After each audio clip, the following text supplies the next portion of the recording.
Sa isang simpleng apartment sa Quezon City, masayang nagsisimula ang araw ng pamilya ni Rico at Leia habang nag-aayos ng baon para sa anak nilang si Mika. Maagang gumising si Rico upang siguraduhin na handa na ang lahat. Nakaayos na ang uniforme ni Mika at nakaprepare na ang lunchbox. At nagkakape na si Leia habang binabasa ang mga email sa kanyang cellphone. Han, ingat ka sa biyahe ha. Mukhang ulan mamaya. Paalala ni Rico habang isinusukbit ni Leia ang kanyang shoulder bag. Oo, salamat. Tipid na sagot ni Leia na hindi man lamang lumingon. Hindi ito kaagad napansin ni Rico. Sanay na siya sa pagiging abala ni Leia sa trabaho. Simula pa lamang ng kanilang pagsasama, ay bukal na sa loob ni Rico ang pananatili sa bahay upang alagaan si Mika. Sa kanyang paningin, sapat na ang pagmamahalan at pagkakaisa nilang mag-anak. Pagka-uwi mula sa paghatid kay Mika sa paaralan, agad siyang naglinis ng bahay, naglaba at nagluto ng tanghalian. Sa pagitan ng gawain, binubuksan niya ang kanyang laptop. Doon siya natututo ng mga basic design skills. May ilan na rin siyang ginawang logo para sa mga kakilala, kapalit ng kaunting bayad o minsan kahit pasasalamat man lamang. Wala siyang reklamo. Para sa anak nilang si Mika, ay kakayanin niya ang lahat. Si Leia naman sa kabilang banda, ay patuloy na umangat sa kanyang posisyon sa trabaho. Isa siyang senior analysis sa isang private marketing firm. Tinitingala ng mga kasamahan, lalo na ng kanyang boss na si Marco. Kilala si Leia sa pagiging matalino, maayos magsalita, at maganda ang diskarte sa trabaho. Nang gabing iyon, sabay-sabay silang kumain. Si Mika ay masigla habang ikinikwento ang nangyari sa eskwelahan. Si Rico naman ay nakikinig at nagtatanong, habang si Leia ay tahimik lang, paminsan-minsang tumitingin sa cellphone. Pagkatapos ng hapunan, habang pinapalikuan ni Rico si Mika, nanatiling abala si Leia sa isang group chat sa trabaho. Late meeting raw bukas, sabi niya kay Rico. Ako na magdadala ng presentation. Ang sipag mo talaga, mahal. Nakakabilib ka. Nakangiting sagot naman ni Rico. Ngunit sa loob ni Leia, ay unti-unting bumabalot na pangungulila. Hindi dahil sa kulang si Rico bilang asawa, kung hindi dahil tila siya na lamang ang patuloy na umaambag para si kakabuhay ng pamilya. Tahimik lang niya itong iniisip, ngunit sa bawat araw, lumalalim ang kanyang pagdududa sa kakayahan ni Rico na magtaguyod ng kinabukasan nila. Hindi niya pa alam noon na ang munting pagdududang iyon ang siyang magiging simula ng mas malaking pagbabago sa kanilang buhay. Lumipas ang mga buwan. Sa panlabas ay wala namang nagbago sa takbo ng araw-araw ni Leia at Rico. Ngunit sa puso ng babae, may unti-unting nangyayaring hindi niya may paliwanag. Isang pagod na hindi man lamang sa katawan, kung hindi sa damdamin. Tuwing Lunes hanggang Biyernes, si Leia ang unang gumigising para maghanda sa opisina. Araw-araw siyang nakikipagsabayan sa trapiko, tumatanggap ng pressure sa trabaho, at nagdadala ng bigat ng inaasahang promotion. Sa bahay naman, si Rico ay nananatiling masipag na ama, maayos ang bahay, at malinis sa anak, at laging may mainit na pagkain. Pero sa kabila ng lahat ng iyon, pakaramdam ni Leia ay siya na lamang ang lumalaban para sa kanilang kinabukasan. Habang ang iba niyang mga kaopisina ay may mga asawang propesyonal, negosyante, o mga lalaking maabilidad, si Rico ay tila kontento na sa pag-aalaga ng anak at paminsan-minsang pagdidesign ng project sa laptop. Hindi ka ba niingkit sa iba mong kabatchmate? Tanong ni Leia isang gabi habang sila ay kumakain. Napakunot noo si Rico. Sa anong bagay? Yung may mga sarili na silang negosyo, may kotse, at nakapagtayo na ng bahay. Ngumiti lamang si Rico. Darating rin tayo dyan. Hindi naman tayo nagmamadali, hindi ba? Hindi sumagot si Leia. Sapagkat sa totoo lang, para sa kanya ay kulang na ang mga salitang tiyaga at hintay. Gusto niyang maramdaman na may kasangga siya sa pag-abot ng pangarap, hindi lang tagapag-alaga ng bata. Sa opisina, mas lumalim ang relasyon nila ng kanyang boss na si Marco. Si Marco ay isang matikas na lalaki. Magaling magsalita, mabilis magdesisyon, at marunong pumuri. Sa mga meeting, palagi niyang binibigyan ng pansin ang mga ideya ni Leia. "You are sharp, Leia. You're the only one here who gets the vision," ani Marco sa kanya nang minsang natapos ang presentation. Simula noon, mas madalas na silang magka-chat kahit 10 oras ng gabi. Naging mas personal ang mga usapan, kamustahan, kwentuhan ng problema sa buhay, at kalaunan ay palitan na rin ang mga damdaming dapat sana hindi umiiral. "Deserve mo ng masigit, Leia," bulong ni Marco. Isang gabi habang sila'y sabay na lumabas ng opisina. Sa isang sandali ng kahinaan, nadama ni Leia ang init ng pansin at pag-aalaga na matagal na niyang hinahanap. Nagtagpo ang kanilang mga mata at alam na nilang pareho na hindi ito basta paghanga. May umuusbong na damdamin na mas malalim pa. Habang si Rico naman ay payapang natutulog sa kanilang bahay katabi ang kanilang anak na si Mika, si Leia naman ay papalapit na sa isang desisyong magpapabago sa direksyon ng kanilang pamilya. Sa mga sumunod na linggo, tuluyang nadarang si Leia sa init ng ugnayan nila ni Marco. Sa unay palihim na kape, kasunod ay overtime na silang dalawa lamang. Hanggang sa humantong sa isang gabing hindi na nila binalikan ang dati nilang linya. Isang pagkakamaling hindi na maaaring itama. "Hindi ko na kayang itago pa," bulong ni Leia habang nakahilig sa balikat ni Marco sa loob ng kotse. Hindi mo kailangang magsinungaling. Kung hindi ka masaya, bakit mo patitiisin?"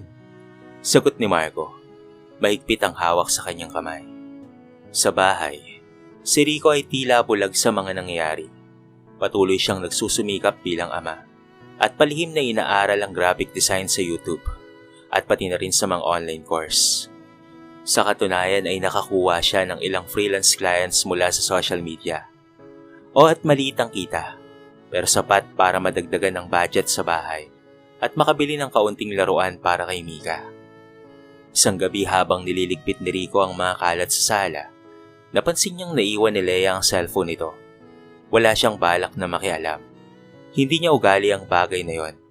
Hindi niya ugali ang manghimasok. Pero isang abiso sa screen ang lumabas. "Great night, babe. You're amazing. Marco." Meron pang logo ng puso sa message na yon. Kaya naman napansin ito ni Rico. Nanlaki ang mga mata ni Rico. Sa unang pagkakataon sa buhay niya, naramdaman niya ang biglaang lamig sa dibdib. Isang pakiramdam ng pagtataksil, pagkagulat, at pagkaturog ng tiwala. Hindi niya kaagad hinarap si Leia. Gusto niyang makasigurado. Sa mga sumunod na araw, ay sinubaybayan niya ang mga kilos ni Leia. Madalas na pag-overtime. Mga palusot na meeting at panlalamig sa kanya bilang asawa. Isang gabi, sinundan niya ito hanggang sa isang hotel. Doon ay tuluyang gumuho ang lahat ng kanyang duda. Totoo ang mga ito at kitang-kita ng dalawa niyang mga mata. Pag-uwi ni Leia, tahimik lamang si Rico. Wala siyang sinabing masakit. Tinignan lang niya ito at mahinaong sinabi, "Alam ko na, Leia." Hindi nakasagot si Leia. Tuluyan siyang napaupo. Napaiyak siya, pero hindi dahil sa pagsisisi. Kung hindi dahil alam niyang tapos na ang lahat sa kanila, hindi na ito may tatangki. "Ayos lang kung ako lang ang nasaktan," sabi ni Rico habang hinahaplos ang natutulog nilang anak. Pero si Mika, hindi siya karapat-dapat sa ganitong gulo. Nagpa siya si Rico na umalis kinabukasan. Dinala niya si Mika sa bahay ng kanyang kapatid sa Bulacan. Doon sila maninirahan pansamantala habang inaayos niya ang lahat. Iniwan niya si Leia ng isang liham.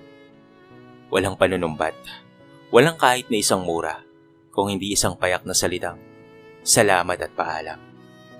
Sa pag-alis ni Rico, doon niya sinimula ng panibagong yugto ng kanyang buhay. Malayo sa sakit, ngunit puno ng determinasyong bumangon. Bitbit niya si Mika, ang kanyang inspirasyon at ang sugatang puso na nais na muling buuin. Samantala si Leia naman ay naiwan sa isang bahay na tahimik, malamig at punong-puno ng tanong kung bakit hindi niya pinahalagahan ng isang lalaking kailanman ay hindi siya iniwan. Makalipas ang ilang araw mula nang umalis si Rico at Mika, tila biglang natigil ang mundo ni Leia. Walang ingay ng bata sa umaga, walang tawanan sa hapunan, at higit sa lahat, wala na ang katahimikang dala ng presensya ni Rico. Ang bahay ay nanatiling malinis. Oo, pero malamig at walang buhay. Sa opisina, patuloy pa rin ang relasyon nila ni Marco. Ngunit tila may nabago. Hindi na ito kasing init ng dati. Mas madalas ay patungkol na lamang sa trabaho ang usapan nila. Si Marco ay abala sa pagpapalago ng kumpanya, habang si Leia naman ay patuloy na gumagawa ng mga presentation na parang wala ng saysay. Minsan, habang nakaupo siya sa pantry ng opisina, napatingin siya sa isang mag-ama doon sa may kabilang building. Nakita niyang bitbit ng ama ang anak nitong babae. Nagtatawanan habang naglalakad. Bigla siyang napaluha dahil doon. Naalala niya si Mika, ang matamis ng ngiti nito tuwing sinusundo siya ni Rico sa paaralan, at ang mahigpit na yakap sa tuwing magkakasama silang tatlo sa sofa habang nanonood ng pelikula. Sinubukan niyang tawagan si Rico. 1 beses, 2, hanggang sa umabot ng 10. Ngunit wala ni isang sagot. Pinuntahan niya rin ang bahay ng kapatid ni Rico. Ngunit ayon sa mga ito, umalis na raw at lumipat ng ibang lugar, doon sa bandang Laguna. Hindi na nga sinabi kung saan ang eksaktong address. Dito naramdaman ni Leia ang tunay na epekto ng kanyang mga desisyon. Sa paghabol niya sa pansamantalang ligaya, sinakripisyo niya ang kanyang pamilya na buong-buo at mapagmahal. Ang lalaking hindi man marangya, pero puno naman ng pangarap at malasakit, at ang anak na ngayon ay wala na sa kanyang piling. Samantala si Rico naman ay nagsimulang magbagong buhay. Sa tulong ng isang kaibigang freelancer, napasok niya ang isang malaking online platform para sa mga graphic designer. Sa unay hirap siya, kulang sa gamit, kulang sa kaalaman, at halos walang kliyente. Pero sa bawat gabi ng pagpupuyat habang katabi ang natutulog na si Mika, mas lalong tumitibay ang kanyang determinasyon. Ginawa niyang inspirasyon ang sakit ng pagtataksil sa kanya, hindi para gumanti, kung hindi para patunayan na kaya niyang itaguyod ang kanyang anak ng mag-isa. Unti-unting dumami ang kanyang kliyente. Gumagawa siya ng mga company logos, marketing materials, at social media graphics para sa maliliit na negosyo. Isang araw, nakatanggap siya ng malaking proyekto mula sa isang kumpanya sa Singapore. Nagtiwala ang kliyente sa kanyang gawa, at doon siya nagsimulang umasenso. Nakabili siya ng bagong laptop at nakalipat sa maayos na apartment sa Laguna. Hindi lang yon, napa-enroll pa sa magandang paaralan si Mika. Habang si Leia ay patuloy na nabubuhay sa ilusyon ng pag-ibig sa piling ni Marco, si Rico naman ay muling binubuo ang kanyang sarili. Isa-isang tinatahi ang mga punit na pangarap para sa anak. Ngunit hindi alam ni Leia na si Marco ay may mas mabigat na dahilan sa kanyang pagmamahal, at iyon ay unti-unti na ring mabubunyag. Lumipas ang mga buwan, at habang si Rico ay patuloy na umangat sa kanyang bagong buhay, si Leia naman ay unti-unting nararamdaman ang bigat ng kanyang mga pinili. Sa una akala niya ay matagumpay siyang nakahanap ng bagong simula sa piling ni Marco. Ngunit kalaunan, napansin niyang nagbago ang ihip ng hangin. Hindi na siya sinasama ni Marco sa mga importanteng mga meetings. Ang dating malapit na ugnayan nila sa opisina, tila unti-unti nang lumalayo. At higit sa lahat, lumalabo na ang pangakong promosyon at pag-angat na dati ay bukang bibig ni Marco tuwing gabi nilang pagsasama. Isang hapon, habang papasok sa opisina, nahuli ni Leia ang ilang katrabaho na pabulong na nagtatawanan habang nakatingin sa kanya. Nagduda siya, at nang minsang hindi siya kasama sa isang client meeting na siya mismo ang naghanda, nagtanong siya kay Marco, Marco, bakit hindi ako sinama? I've been working on that project for weeks. Leia, don't be emotional. Malamig na sagot ni Marco. You're still part of the team. Doon na siya nakaramdam ng kakaiba. Kaya't nagsimula na siyang mag-usisa. Nang dumating ang sweldo, laking gulat na lamang niya na hindi nakasama ang dati niyang incentive. Paghingi naman niya ng paliwanag, sinabihan siyang i-review daw muna ang kanyang performance. At isang gabi, nagpakalakas loob siyang puntahan si Marco sa kondo nito upang harapin ang lahat. Ano ba talaga tayo, Marco? Tanong niya, halos nanginginig ang boses. Leia, bumuntong hininga si Marco. Magaling ka, matalino, pero let's be honest, hindi kita minahal. I needed you sa kumpanya. Your skills helped me to close big clients. Yun lang yun at wala nang iba. Parang binuhusan ng malamig na tubig si Leia. Ang lalaking ipinagkatiwala niya ang lahat para ipaglaban ay hindi pala siya minahal. Ginamit lamang siya para sa talino niya, sa galing niya sa trabaho, at ngayon ay tapos na ang lahat. Ginamit mo lang pala ako. Bulong ni Leia habang tumutulo ang luha. You knew what this was, sagot ni Marco. That's why you don't act surprised. Tuluyan nang bumagsak ang mundo ni Leia. Iniwan niya ang kondo ni Marco nang wala ni isang salitang binitawan pa. Hindi siya nagpakita sa opisina ng 3 araw. Hindi siya makakain, ni hindi siya makatulog. Ang dating inaakala niyang tagumpay ay isa lamang palang malaking pagkakamali. Sa gitna ng katahimikan sa kanyang inuupahang unit, niyakap niya ang lumang larawan nila Rico at Mika. Doon niya unang naramdaman ang totoong pangungulila. Hindi sa karangyaan, hindi sa promosyon, kung hindi sa pagmamahal na tunay at tapat, na isinantabi niya dahil sa sariling ambisyon. At sa kanyang puso, alam niya na hindi na siya kayang balikan pa ni Rico. Habang si Leia ay unti-unting nalulugmok sa kanyang mga maling desisyon, si Rico naman ay mas lalong lumalakas at tumitibay. Ang dating lalaking tahimik lamang sa bahay, ngayon ay isa ng respetadong freelance graphic designer na may sariling online studio. Ito ay ang Mika's Designs. Ipinangalan niya sa kanyang anak. Sa bagong apartment nila sa Laguna, masaya ang buhay ni Rico at Mika. Simple pero puno ng pagmamahalan at pagkalinga. Maayos na ang takbo ng kanilang araw. Sinasabay ni Rico ang paggawa ng design project habang si Mika naman ay nag-aaral. Tuwing gabi, nagkikwentuhan sila at hindi nawawala ang dasal bago matulog. Papa, ikaw na ang pinakamagaling na papa sa buong mundo. Ani Mika habang yakap-yakap siya isang gabi. Ngunit si Rico, basta para sa iyo anak, gagawin ni Papa ang lahat ha. Mahal na mahal kita anak. Sa mga natanggap niyang proyekto, nakapag-ipon siya para sa sariling desktop setup at nakabili ng sasakyan. Nagsimula na rin siyang tumanggap ng interns at nagturo ng mga basic designs techniques online. Mabilis kumalat ang balita patungkol sa galing niya at ilang kumpanya na rin ang gustong kunin siya. Kunin bilang isang design consultant. Ngunit higit sa tagumpay sa trabaho, ang pinakamahalaga para kay Rico ay ang lumalalim nilang relasyon ng kanyang anak na si Mika. Madalas silang mag-bike tuwing weekend, nagluluto ng spaghetti tuwing linggo, at nanonood ng cartoons tuwing gabi. Hindi niya kailanman ipinaramdam sa anak ang kawalan ng ina. Ngunit sinisigurado niyang lumalaki itong may tamang gabay, respeto, at pagmamahal.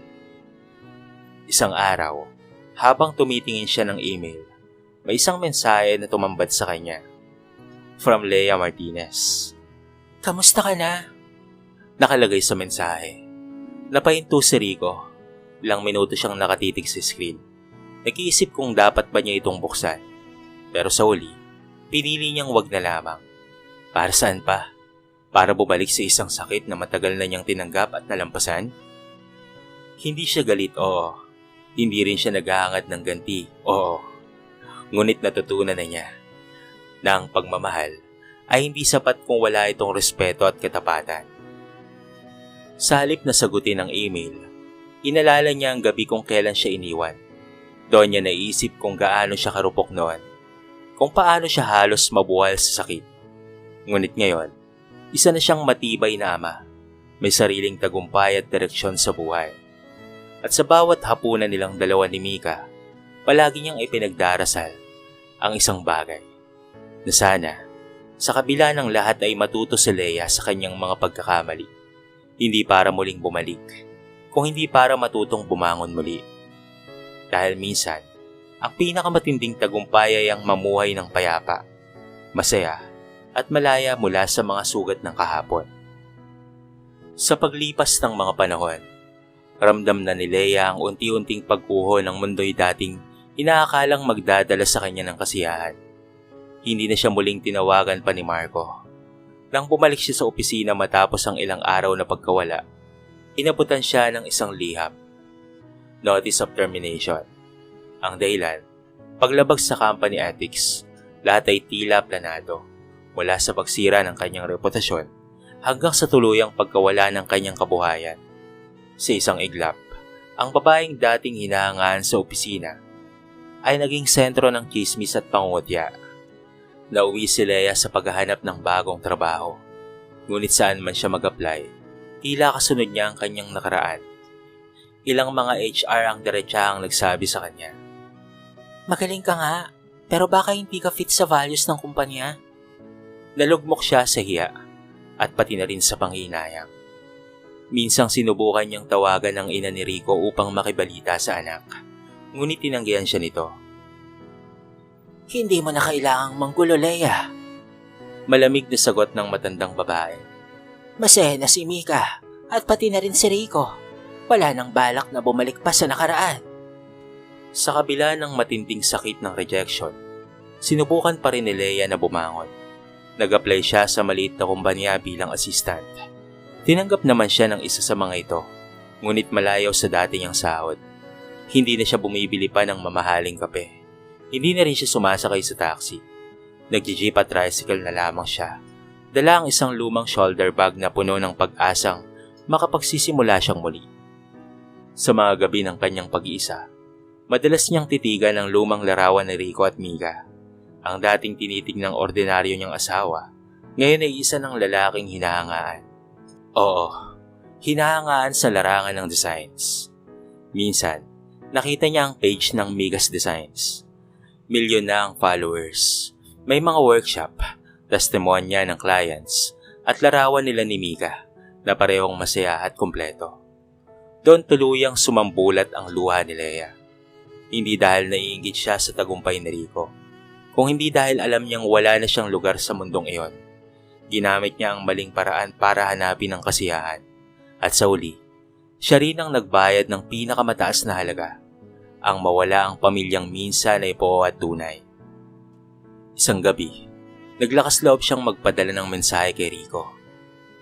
Rico, hindi ako humingi ng kapatawaran.